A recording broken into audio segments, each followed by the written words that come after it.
हर हर महादेव। हर साल की तरह इस साल भी सावन का महीना आ चुका है और भोले भक्तों के लिए श्रीखंड कैलाश और किन्नौर कैलाश की यात्राएं भी शुरू हो चुकी हैं। कुछ भोले भक्तों ने श्रीखंड कैलाश की यात्रा की हुई है और कुछ ने किन्नौर कैलाश की यात्रा कर रखी है। वहीं काफ़ी भक्त ऐसे भी हैं जिन्होंने दोनों यात्राएं कर रखी हैं।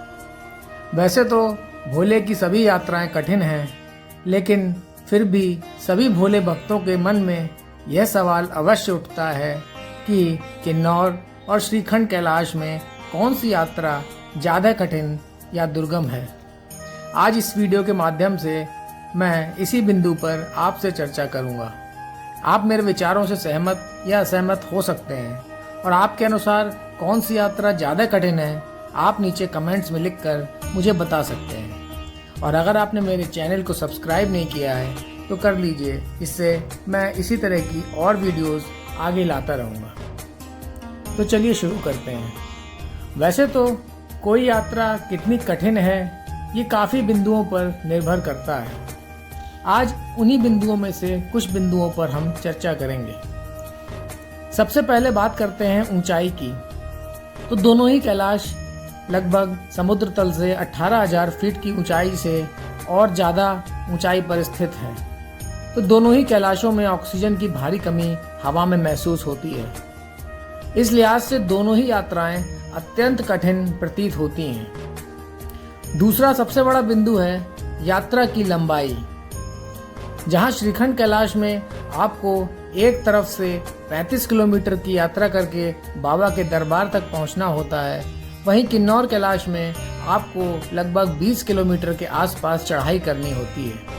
तो दूरी को ध्यान में रखें तो श्रीखंड कैलाश की लंबाई ज़्यादा प्रतीत होती है।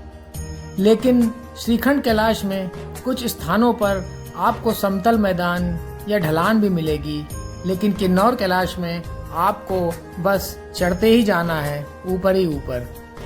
तो इस लिहाज से किन्नौर कैलाश की यात्रा थोड़ी कठिन प्रतीत होती है।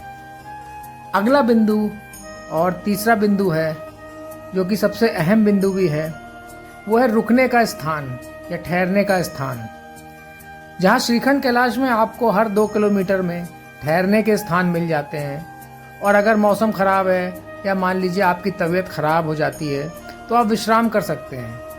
वहीं श्री किन्नौर कैलाश में आपको पहले दिन टांगलिंग गांव से, जो कि लगभग 7,000 फीट की ऊंचाई पर है, वहां से सीधा गणेश पार्क या उदमेलिंग गट्टा जिसे कहते हैं, जो कि 12,000 फीट पर स्थित है, पहुंचना ही होता है। क्योंकि बीच में आपको रुकने के लिए कोई स्थान नहीं मिलेगा जहां आप रात्रि विश्राम कर सकें। तो आपको एक दिन में 10 किलोमीटर की दूरी तय करनी ही करनी है, जो कि सीधी खड़ी चढ़ाई है। वहीं दूसरी ओर श्रीखंड कैलाश में आप भीमद्वारी से पहले बराटी नाला, खुम्बा, थाटी व्हील, थाचड़ू, काली टॉप, भीमतलाई या कुंशा जैसे स्थानों में रात्रि विश्राम कर सकते हैं। तो इस बिंदु के हिसाब से श्री किन्नौर कैलाश की यात्रा ज़्यादा कठिन प्रतीत होती है। जहाँ तक बात करें रास्तों की, तो जहाँ श्रीखंड महादेव में आपको थाचड़ू तक कोई समस्या नहीं आएगी, वहीं किन्नौर कैलाश की यात्रा में आपको गणेश पार्क तक कोई समस्या नहीं आएगी। लेकिन श्रीखंड कैलाश यात्रा में काली टॉप के आगे आपको बेहद ही खतरनाक और खड़ी चट्टान से नीचे उतरना पड़ता है, जहां आप भीमतलाई नामक स्थान पर पहुंचते हैं। और श्रीखंड कैलाश यात्रा में आपको बहुत से खतरनाक ग्लेशियर को और झरनों को पार करना पड़ता है, जो श्रीखंड कैलाश यात्रा को एक बेहद ही खतरनाक यात्रा बना देते हैं। वहीं किन्नौर कैलाश यात्रा में आपको गणेश गुफा के आगे बोल्डर्स यानी बड़े बड़े पत्थरों पर चढ़ना पड़ता है, लेकिन आपको खतरनाक ग्लेशियर्स नहीं पार करने होते हैं। इस लिहाज से श्रीखंड कैलाश यात्रा एक बेहद ही खतरनाक यात्रा है। जहाँ तक पीने के पानी की बात करें तो श्रीखंड कैलाश यात्रा में आपको नैन सरोवर तक पानी की कोई समस्या नहीं होगी। हाँ, बराटी नाला से थाचड़ू तक की चढ़ाई में आपको पीने का पानी का कोई प्राकृतिक स्रोत नहीं मिलेगा या झरना नहीं मिलेगा, लेकिन थोड़ी थोड़ी दूर पर स्थित दुकानों से आप पीने के पानी की बोतलें या खाने का सामान अवश्य खरीद सकते हैं। वहीं दूसरी तरफ किन्नौर कैलाश यात्रा में आपको गणेश पार्क के आगे एक आध झरना छोड़कर पीने के पानी का कोई स्रोत नहीं मिलेगा।